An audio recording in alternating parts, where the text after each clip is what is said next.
Praise the Lord. Good morning. கர்த்தர் நல்லவர், அவர் கிருபை என்றும் உள்ளது.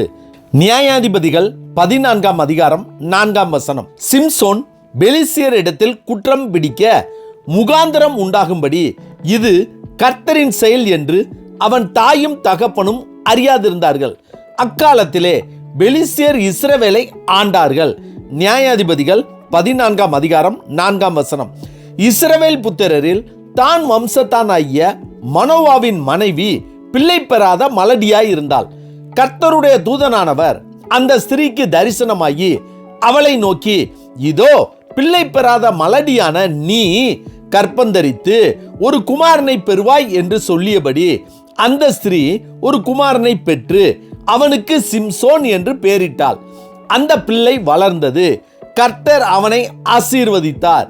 கர்த்தர் அவனை ஒரு முகாந்தரத்தின்படிதான் உண்டாக்கினார். காரணம், இஸ்ரவேல் புத்திரர்கள் பெலிஸ்தியர்கள் கையில் 40 ஆண்டுகள் ஒப்பு கொடுக்கப்பட்டிருந்தார்கள். அவனை கொண்டு அவர்களை விடுவிப்பதுதான் தேவனுடைய திட்டம். அந்த முகாந்தரத்தின்படிதான் கர்த்தர் சிம்சோனை கொண்டு வந்தார். அவன் பெலிஸ்தியரின் குமாரத்திகளில் ஒரு பெண்ணை கண்டு அவளை தனக்கு கொள்ள வேண்டும் என்றபோது அவள் தகப்பன் அவனுடைய தோழனுக்கு கொடுத்ததால் 300 நரிகளை பிடித்து அவைகளின் வாள்களில் பந்தங்களை கொளுத்தி பெலிஸ்தியரின் வெள்ளாமையிலே அவைகளை ஓடவிட்டு கதிர்கட்டுகளையும் வெள்ளாமையையும் திராட்சை தோட்டங்களையும் ஒலிவத்தோப்புகளையும் சுட்டெரித்து போட்டான்.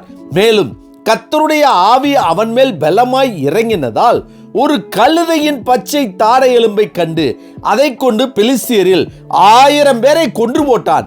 அவன் மிகவும் தாகமடைந்து கர்த்தரை நோக்கி கூப்பிட்டதால் கர்த்தர் ஒரு லேகியில் உள்ள ஒரு பள்ளத்தை பிளக்க பண்ணி அதிலிருந்து தண்ணீரை ஓடிவரச் செய்து அவன் குடித்து உயிரடைய செய்தார். அவன் பெலிஸ்தியரின் நாட்களில் இஸ்ரவேலை 20 வருஷம் நியாயம் விசாரித்தான். இப்படி இருந்த சிம்சோன் தான் தன்னை உண்டாக்கி ஆசீர்வதித்ததற்கான முகாந்தரத்தை அறியாமல் ஒரு வேசியிடம் போய் தானும் அழிந்து போனான். கர்த்தருக்கு பிரியமானவர்களே, கர்த்தர் நம்மையும் உண்டாக்கினதற்கு, நம்மை ஆசீர்வதித்ததற்கும், நம்மை நல்ல பதவிகளில் நல்ல நிலையில் வைத்ததற்கும் ஒரு முகாந்திரம் உண்டு. அதேபோல் அவருடைய பிள்ளைகளாகிய நம்மை கொண்டு இந்த உலகத்தில் நிறைவேற்ற வேண்டிய திட்டத்தையும் சித்தத்தையும் வைத்திருப்பார். அதை அறிந்து அதை எண்ணி அதன்படி நாம் கர்த்தருக்கு பிரியமாய் அவருடைய திட்டத்தின்படி இருந்தோமானால், வாழ்ந்தோமானால் பெரிய பெரிய ஆசீர்வாதங்களை பெறக்கூடியவர்களாய், கர்த்தருடைய திட்டத்தையும் சித்தத்தையும் நிறைவேற்றும்படியாய் வாழக்கூடியவர்களாக என்னென்றைக்கும் இருப்போம். ஆமென். ஜெபிப்போமா.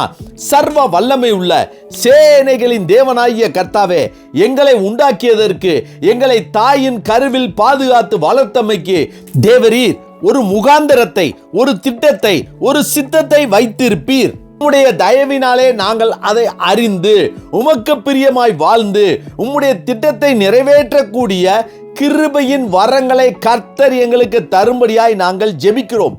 கர்த்தாவே, இந்த நாளை நீர் கொடுத்ததற்காய் நன்றி.